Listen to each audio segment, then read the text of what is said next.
that was in the opening scene for the movie Jaws. That was actually the time when I was swimming with sharks in Maldives. Should I take off the hat or should I keep it on? It says, what does it say? It says head in the clouds, which is pretty suitable for me, I think. Traveling was one of the things that I thought that I could never be able to do. It was such a luxury for me. At first I thought that it can only be done by people who are very well off in life. But I think there's a very distinct difference between traveling and vacation. Traveling is more of a way to expanding your mind and your horizon and exploring places you've never been to before, while vacation is more of laid back. I'm just going to enjoy the little luxuries in life. And once I started traveling, it turns out that it was one of the best things you could ever do to yourself. It's always great to step outside your comfort zone, step outside your day-to-day life and see something new and exploring new places and meeting new people and, experiencing new cultures and see how other people lives on the other side of the world that might be different than the way that you live. And yeah, sure, you can read all about it. Maybe you can also see it on TV or just search it on the internet, or maybe just intellectualizing it in your mind, the way that the culture works. But it's always different to, seeing it firsthand and experiencing it and actually living it. I started traveling quite late in life. I was 25.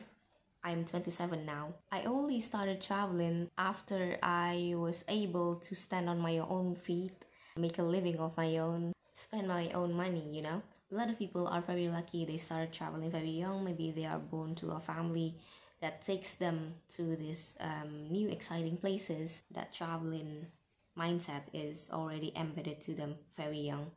I was not like that. I had to find my own way.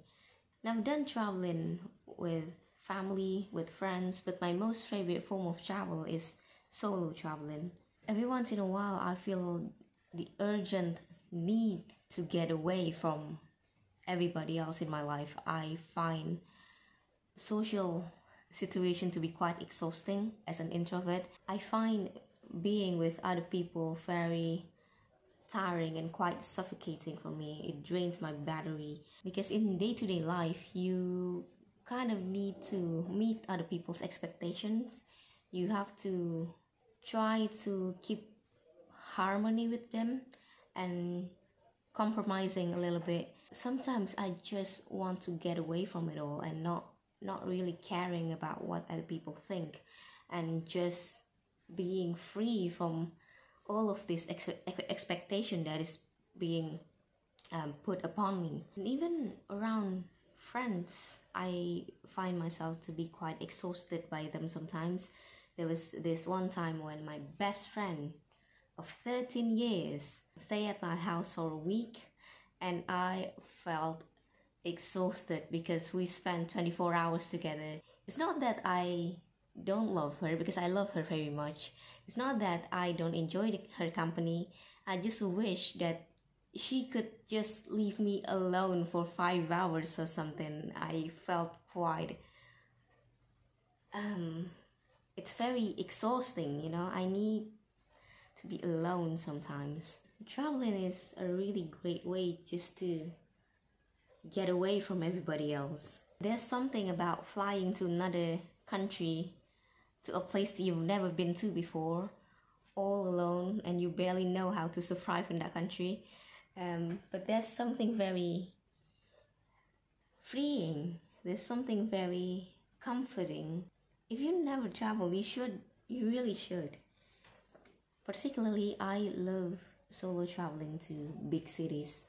I'm a big city girl. I was born and live in Jakarta my whole life, and Jakarta is a very big city, one of the busiest and the most hectic place I've ever been.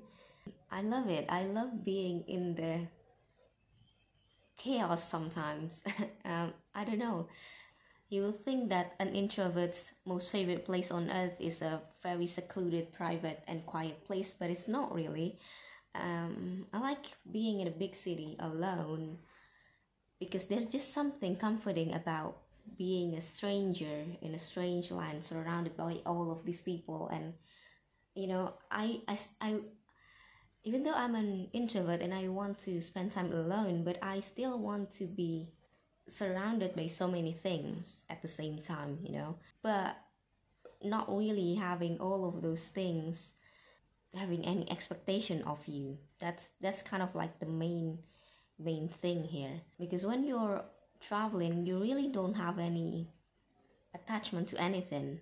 Even as an introvert, I still think that I need all of those stimulus, having so many things to do and so many places to see and so many people to meet.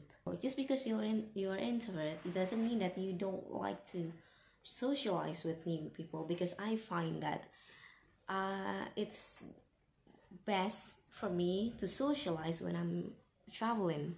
Even if I only meet someone and have a conversation with them through breakfast or dinner, or maybe I meet them at the bus stop on the way to the airport or something, or maybe they're sitting beside me on the plane.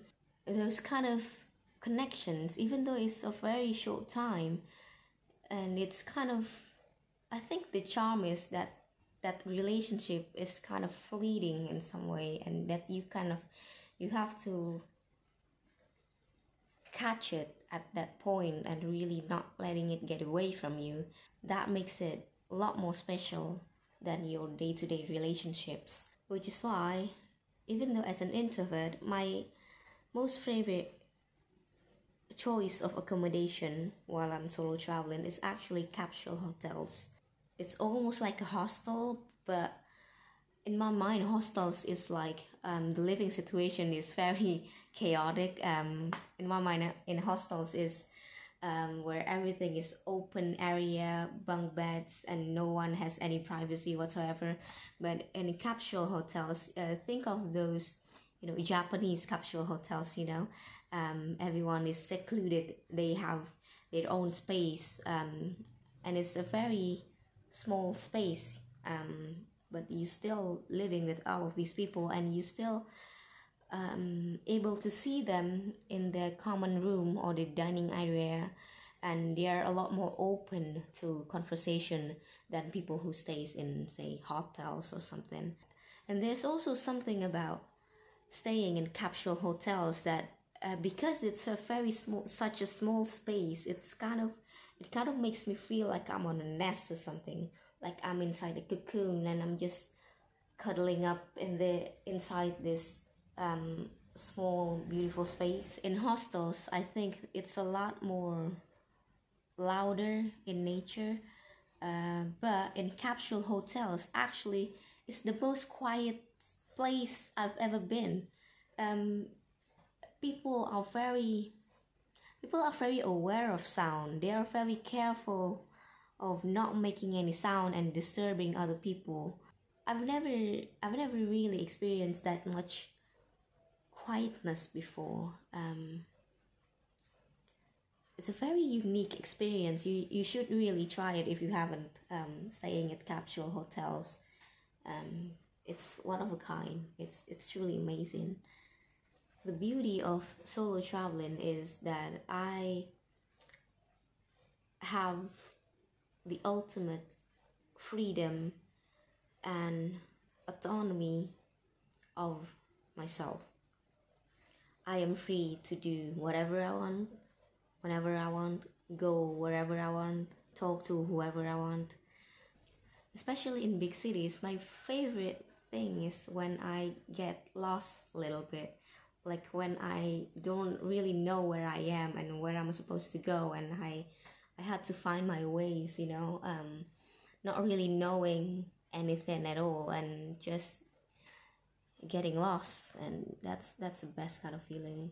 In big cities especially, you have to consider this safety and the security first and foremost, but I think in big cities it's a lot more fun to get lost. Solo traveling is also a great way for you to push your limits, the things that you thought you would never be able to do.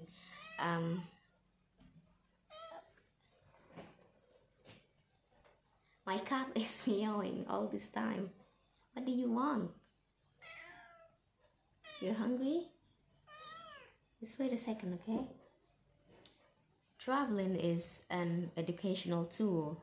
I think of it as a higher learning. I learn to adapt to these new situations, and whilst traveling, there's always something coming up. There's always something unexpected happened, and you have to, make your way out of it. You have to really think cleverly and think fast also, and really come up with solutions very quickly. And one important thing about solo traveling is that I travel for myself. I don't do it for anybody else. Sometimes when people travel, they document way too much. I do take a couple of photos and post it on Instagram. I still want to have some tangible memories, but I think what's more important is that your visual memory of something is far more important, far more better than anything that you can capture on a screen. I think that's the thing that a lot of people miss this day. They travel, but they focus too much on the documenting, and they forget to actually living and experiencing what it is on there in front of them, And that's why when I travel, I don't vlog typically, because it's something private that I do for myself. It's not something that I do for others, and I want really to really experience it. But maybe in the future, if I feel like it, I might capture a small portion of my travel in a vlog or something. I do have a couple of travel plans this year, but we're all in quarantine now. We're all home. I'm still not sure if I had to cancel or reschedule those plans. The last time I traveled was to Saudi Arabia with my mom. It's not really traveling, it's more of a spiritual thing. As a Muslim, I go to Mecca. It's a very enlightening experience for me. Let me know in the comments your thoughts and experience on solo traveling as an introvert. Give this video a thumbs up and subscribe for more videos. I post videos every Monday and Friday. Goodbye.